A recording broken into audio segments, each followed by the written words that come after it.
Inilah hasil lie detektor Polri untuk Baradae, Bribka RR dan Kuat Maruf di kasus pembunuhan Brigadir Yosua. Selamat malam Tribuners, bersama saya Tria Wulandari. Inilah update berita terkini yang dilaporkan langsung reporter Tribun Network dari lapangan.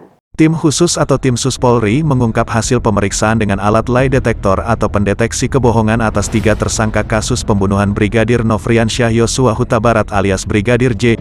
Direktur Tindak Pidana Umum Bareskrim Polri Brigjen Pol Andi Rian Jayadi menyebut hasil pemeriksaan Barada Richard Eliezer, Bribka Riki Rizal, dan Kuat Maruf tidak menunjukkan adanya kebohongan. Andi menegaskan hasil dari tes poligraf itu dilakukan sebagai bentuk membantu penyidik dan memperkaya bukti dan petunjuk untuk penyidik. Sebelumnya, Polri melakukan pemeriksaan dengan alat lie detektor atau pendeteksi kebohongan kepada 5 tersangka dan 1 saksi kasus pembunuhan Brigadir J.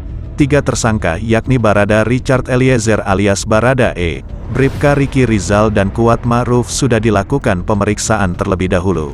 Selanjutnya, istri Irjen Verdi Sambo, Putri Chandrawati dan asisten rumah tangganya, Susi juga diperiksa dengan alat lie detektor pada Selasa, tanggal 6 September tahun 2022.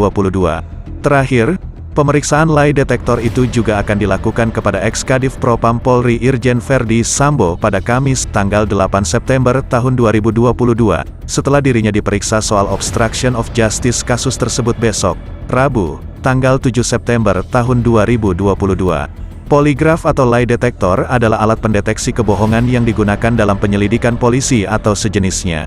Ketika seseorang menggunakan poligraf, ada 4 hingga 6 sensor dipasang pada orang tersebut.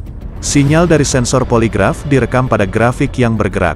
Sensor biasanya merekam tingkat pernapasan, denyut nadi, tekanan darah, dan keringat dari orang tersebut ketika memberikan pernyataan. Baik selama dan setelah tes, pemeriksa poligraf dapat melihat grafik dan melihat apakah tanda-tanda vital berubah secara signifikan pada salah satu pertanyaan. Secara umum, perubahan yang signifikan menunjukkan orang tersebut berbohong, dikutip dari How Stuff Works. Ketika pemeriksa terlatih menggunakan poligraf, ia dapat mendeteksi kebohongan dengan akurasi tinggi. Namun, karena interpretasi pemeriksa bersifat subjektif dan orang yang diperiksa dapat bereaksi berbeda terhadap kebohongan, tes poligraf tidak sempurna dan dapat dikelabui.